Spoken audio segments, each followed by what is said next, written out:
सभी को प्रणाम। हम पढ़ रहे हैं जन्म शताब्दी पुस्तक माला 6 युग परिवर्तन में ज्ञान यज्ञ की भूमिका। आइए एक गायत्री मंत्र के साथ परम पूज्य गुरुदेव वंदना माता जी पूरे मन से स्मरण करें, गुरु तत्व की शक्ति का स्मरण करें और प्रार्थना करें कि जो स्वाध्याय हम कर रहे हैं वो हमारे जीवन में, हमारे स्वयं के अध्ययन में सहायक बने। ओम भूर्भुवः स्वः तत्सवितुर्वरेण्यं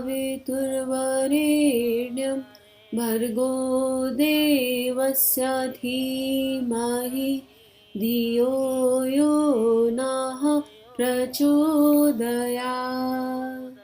लास्ट स्वाध्याय में हमने पुस्तक शुरू करी थी और गुरुदेव हमें बता रहे थे कि ऊंचे आदमी क्या होते हैं और गुरुदेव ने समझाया कि किसी व्यक्तित्व की ऊंचाई को नापने के लिए उसकी स्टेटस सिंबल, उसका रुपया पैसा नहीं देखा जाता है। अगर हमें किसी का व्यक्तित्व जानना हो, किसी का व्यक्तित्व और स्वयं का व्यक्तित्व समझना हो तो अपनी विचारणा को समझ लें। वो हमारी अंतरंग शक्ति है कि हमारे विचार किस दिशा में है और जहाँ श्रेष्ठ विचार होंगे, श्रेष्ठ उच्चतम विचार होंगे, मैं मेरा से ऊपर होंगे और अपने पराये के भेदभाव से परे होंगे, वहाँ पर जो है आप समझ लीजिए कि एक श्रेष्ठ व्यक्ति, मनुष्यता जो एक धर्म है, वहां पर मानवीय चेतना का जागरण हो चुका है। आगे धर्म अध्यात्म का ढांचा उद्देश्य। अब ये कल लास्ट स्वाध्याय में गुरुदेव ने बताया था कि जो धर्म है और अध्यात्म है ये मूल नहीं है, मूल है व्यक्ति के विचार। धर्म और अध्यात्म तो एक तरह का फ्रेम है कि इस फ्रेम में ये फिट बैठना चाहिए। तो गुरुदेव उसको एक्सप्लेन कर रहे हैं कि उसका उद्देश्य क्या है। ईश्वर के बारे में जितना ज्यादा लिखा गया है और कहा गया है, ये बारीकी से देखा और ये सोचा कि पूजा पाठ से लेकर कि ईश्वर की चर्चा लीला कहने से सब क्या प्रयोजन है। यह एक ही प्रयोजन दिखाई पड़ा कि ईश्वर एक परब्रह्म अपार और नियामक शक्ति है। आदमी के काम को देखती रहती है, आदमी के चाल चलन और आदमी के विचार के अनुसार से फल देती रहती है। उसे आदमी की प्रशंसा से क्या मतलब, निंदा से क्या मतलब, पूजा से क्या मतलब, गाली देने से क्या मतलब। लेकिन जब मैंने ये विचार किया कि पूजा पाठ से लेकर धर्म और अध्यात्म तक का सारा ढांचा किस वजह से खड़ा किया गया है और इसका मतलब क्या है, इसका मतलब सिर्फ एक है और कुछ नहीं। वह यह है कि इन सारे के सारे कलेवरों के बंधन में जकड़ा हुआ मनुष्य ऊंचे किस्म के विचार करना सीखे। अब गुरुदेव अपना खुद का एग्जाम्पल दे रहे हैं कि जब मैंने ये चारों तरफ देखा तो मेरे मन में प्रश्न उठते थे। मैं विचार करता था कि ये सब क्यों है। वो जो शक्ति है, जो परब्रह्म परमेश्वर है, अगर हम उसे एक बार को सविता देवता कह ले, सूर्य कह ले, उसको क्या फर्क पड़ेगा हमारे चाल चलन से। हम पूजा कर रहे हैं, हमने माला जपी कि नहीं जपी, जपेंगे तो ज्यादा खुश हो जाएंगे और नहीं जपेंगे तो ज्यादा जो है सैड हो जाएंगे, या उनकी हम कोई गाली देता है भगवान को बैठे बैठे, कोई बहुत ज्यादा प्रेम करता है, उस शक्ति को क्या फर्क पड़ने वाला है इससे। वो तो सतरज स्तंभ से परे है। तो फिर ये सब क्यों बनाया गया, इस सब का क्या कारण था ये सब खड़ा करने का। तो जब चिंतन मनन किया और अपने एग्जाम्पल से गुरुदेव बता रहे हैं कि ये समझ में आया कि हम लोग जो है बिना बात के बंधनों में जकड़ गए हैं। उन जो है बंधनों से निकले, अपनी मिथ्या छोटी सोच से निकले और एक आदर्शवादी जीवन जिए। आदर्शवादी विचारों को अपने मन में, अपने अंतरंग में स्थापित कर सके। आदर्शवादी विचार क्या होते हैं ये हम सबको पता है, इसको एक्सप्लेन करने की जरूरत नहीं है। पॉजिटिविटी, सबके लिए अच्छा सोचना, श्रेष्ठतम भाव, श्रेष्ठतम विचार, ये मनुष्य की महानतम सेवा है और मनुष्य के जीवन की महानतम सफलता है।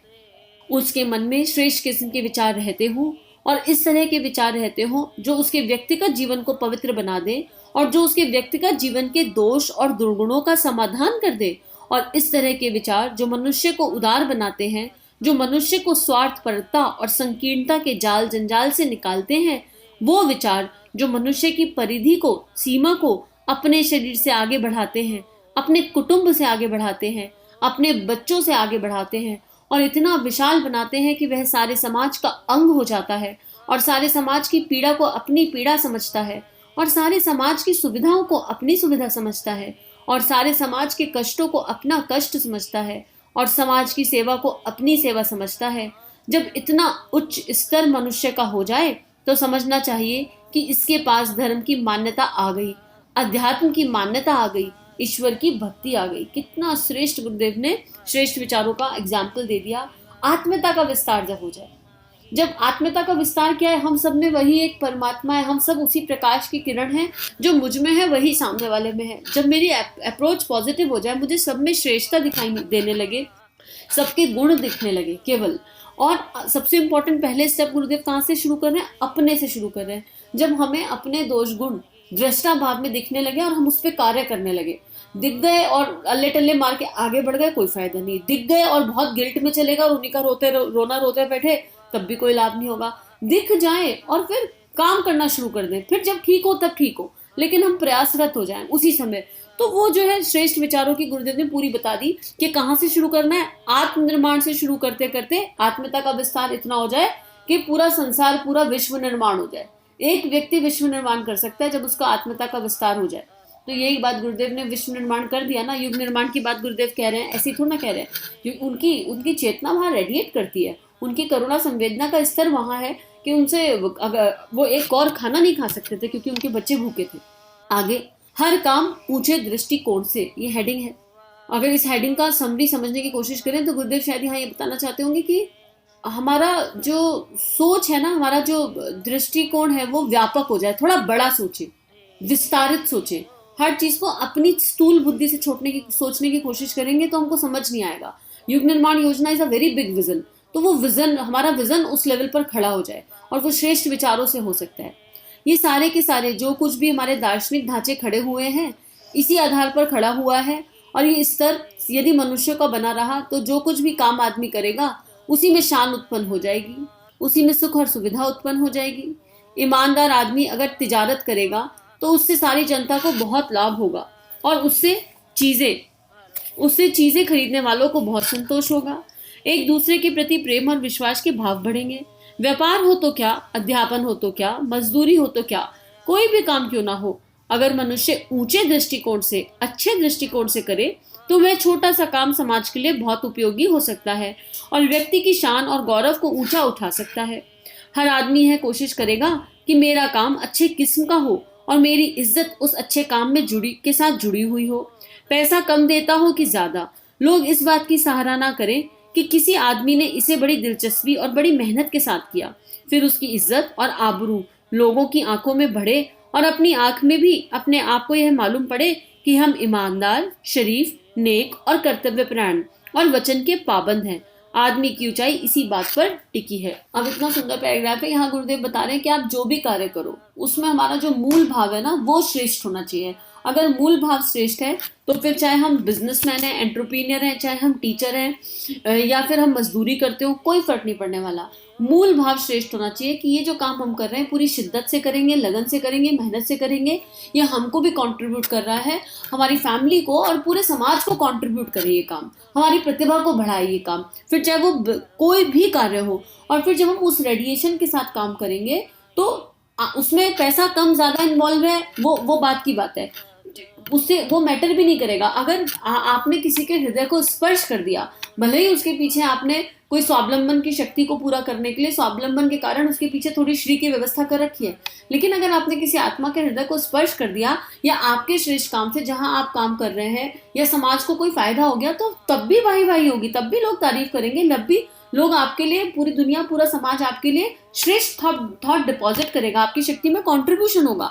और यही अगर हम काम कर रहे हैं और बीच में छल कपट रख रहे हैं अपने मन में मैल है और केवल अपनी पॉकेट भरने के लिए काम कर रहे हैं, उद्देश्य केवल लक्ष्मी है, अपनी स्वार्थ भरी सोच को पूरा करना है, अपना रहना खाना अच्छा होना चाहिए, केवल वो मूल उद्देश्य है तो बात बनेगी नहीं। तो ये वाली बातें गुरुदेव कहना चाह रहे हैं कि हम जो भी कार्य करें पूरी ईमानदारी से करें, लगन से करें, अपनी शक्ति के साथ करें, मेहनत के साथ करें। और फिर हमें सोते टाइम एक सुकून होगा कि हमने जो भी किया आज के जीवन में हम अपने आप को, अपने परिवार को और अपने समाज को कुछ कंट्रीब्यूट कर पाए। बस एक ये सुकून जीवन का सबसे श्रेष्ठ सुकून है और सबसे इंपॉर्टेंट अपने गुरु तत्व की शक्ति को समझ पाए, जान पाए, उनका कहना मान पाए। आगे, साधनों का स्तर गिरा, ये हेडिंग है। इसमें गुरुदेव लिख रहे हैं, इस ऊंचाई को कायम रखने के लिए, विवेकशीलता को कायम रखने के लिए इस तरह के विचारों की आवश्यकता है जो मनुष्य को ऐसा ऊंचा उठाएं। दुर्भाग्य है कि हमारे पास विचार करने के लिए जितने भी क्रम और साधन थे वो सारे के सारे अस्त व्यस्त और भ्रष्ट हो गए। साहित्य को देखा है ना, साहित्य की दुकान पर जब हम जाते हैं और प्रेसों में जब हम कूड़ा कबाड़ छपते हुए देखते हैं, पत्र पत्रिकाएं जब हमारी आंखों के सामने आती हैं, जी में आता है उनको जला दे या अपना सिर फोड़ दे या अपनी आंखें फोड़ ले। ये कोई साहित्य है क्या जो आदमी को अर्धपतन की ओर ले जा रहा है, गिरावट की ओर ले जाता है? जो कुछ भी हम देखते हैं ज्ञानवर्धन का समान, कला को देखते हैं, दूसरी चीजों को देखते हैं, यहाँ तक कि देखते हैं कि धर्म और अध्यात्म के नाम पर जो नसीहतें दी जाती थी, जो शिक्षण दिए जाते थे, वो भी इतने गंदे और फूहड़ किस्म के हैं कि जी में आता है उनके धर्म और पूजा पाठ के कथा पुराणों की किताबों को इकट्ठा करके उनको दिया सलाई लगा दिया जाए और उनको जब्त कर लिया जाए। भागवत से लेकर ना जाने कौन कौन से विरोधी किताबें हैं जिनमें जाने क्या कूड़ा कबाड़ भरकर रख दिया है, जो आदमी को ऊंचा उठाने की अपेक्षा नीचा गिराती हैं और आदमी के चरित्र को और भी बदनाम करती हैं और आदमी को ऐसी दिशा और प्रेरणा देती हैं और घटिया किस्म की बनाती हैं कि सारी की सारी दिशाओं में हम सारी की सारी दिशाओं में देखते हैं कि मनुष्य की अक्ल, मनुष्य की समझ को ऊंचाई से गिराने के लिए ना जाने क्या से क्या चारों ओर का कबाड़ा इकट्ठा कर दिया गया है। आदमी घटिया ही होता हुआ चला जा रहा है। आदमी को ऊंचा बनाने के लिए उन साधनों की जरूरत है जो कि मनुष्य के उनके विचारों में धनात्मक परिवर्तन लाते हो, ऊंचाई लाते हो, श्रेष्ठता लाते हो, शान लाते हो, द्विजत्व की भावना लाते हो।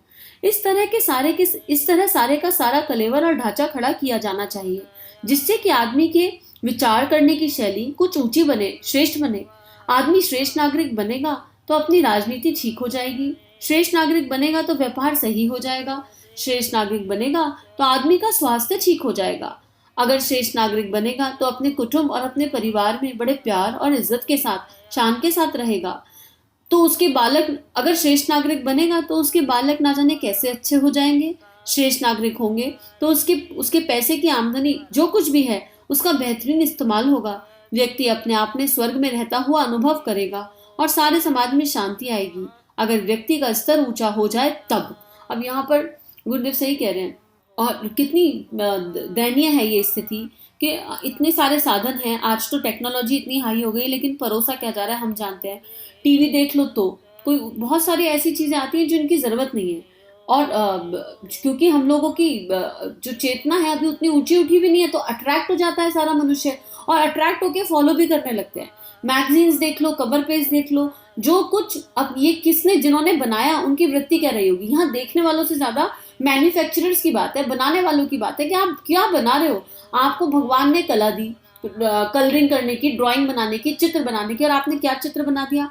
आपको फोटोग्राफी की कला मिली, आप किस तरह के फोटो खींच रहे हैं और फिर उनको समाज में प्रस्तुत कर रहे हैं। आप टीवी सिनेमा के द्वारा कितना श्रेष्ठ कार्य कर सकते थे। कितनी अच्छी अच्छी कुछ मूवीज आती हैं जो बार बार देखो तो मन में देशभक्ति जगा देंगी, बार बार देखो तो मन में हिलोरे दे देंगी। ऐसी मूवीज भी आती हैं लेकिन एक तरफ वाहियात किस्म की भी आती है जिनका कोई मतलब नहीं। छोटे छोटे बच्चे देख रहे हैं उन मूवीज को, क्या छोटे छोटे बच्चों की मानसिकता पे प्रभाव पड़ेगा। तो जिस और देखो उस और कुछ ना कुछ ऐसा परोसा जा रहा है कि मनुष्य की सोच नीचे गिरती चली जा रही है। अब जो परोस रहे हैं उनका तो कुछ किया नहीं जा सकता। उनकी चेतना जब बदलेगी तब बदलेगी कि हमारे पास एक शक्ति है, हमारे पास एक प्रतिभा है और इस प्रतिभा से हम क्या कंट्रीब्यूट कर रहे हैं समाज में।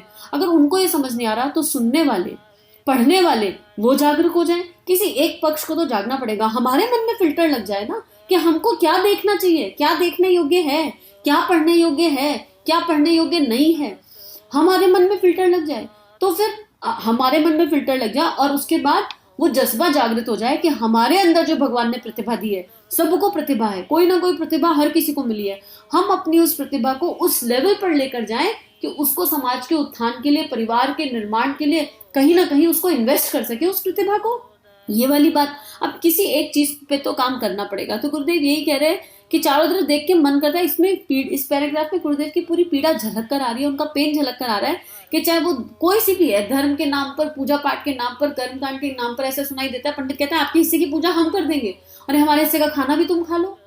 अगर आप कर रहे हो उसमें कोई बुराई नहीं, पर सामने वाली चेतना से भी तो कुछ होमवर्क कराओ, उससे भी तो कोई मेहनत कराओ। कब तक कोई किसी के हिस्से की रोटी खाएगा। तो हर जगह कुछ ना कुछ धांधली चल रही है। हमारी विचार शक्ति, अब किसी और को तो देखना नहीं है। तो गुरुदेव हर जगह समझाते हैं कि यात्रा आत्मनिर्माण की है। इसमें भी गुरुदेव ने इसी पैराग्राफ में पहले बताया कि अपने भीतर के दोष दुर्गुण देख लो। तो यात्रा तो आत्मनिर्माण की है, क्योंकि आत्मनिर्माण की यात्रा है तो हम अपने भीतर देख ले कि हमारा फिल्टर किस लेवल पर एक्टिवेट हुआ। और श्रेष्ठ नागरिक के सारे गुण बता दिए कि अगर कोई श्रेष्ठ नागरिक होगा, जिसकी विचारना श्रेष्ठ होगी, वो नागरिक मनुष्य श्रेष्ठ होगा। जो मनुष्य श्रेष्ठ होगा वो नागरिक भी श्रेष्ठ होगा। और श्रेष्ठ नागरिक परिवार को, समाज को क्या कंट्रीब्यूट कर सकता है, गुरुदेव ने लास्ट के 5-7-8 लाइनों में सब समझा दिया। तो आज के लिए इतना ही। स्वाध्याय थोड़ा बड़ा हो गया, उसके लिए क्षमा। और गुरु शक्ति से प्रार्थना कि हम सबका जीवन उनके सूक्ष्म सानिध्य में हर पल हर क्षण बीते और हम समझ सकें कि उनकी हमसे क्या अपेक्षाएं हैं और हमारा जीवन का क्रम उस दिशा में चल सके। सब हमारे YouTube चैनल को सब्सक्राइब कीजिए और बेल आइकन पर क्लिक कीजिए ताकि आने वाली सभी वीडियो की नोटिफिकेशन आपको मिलती रहे। आप सभी को बहुत बहुत थैंक यू।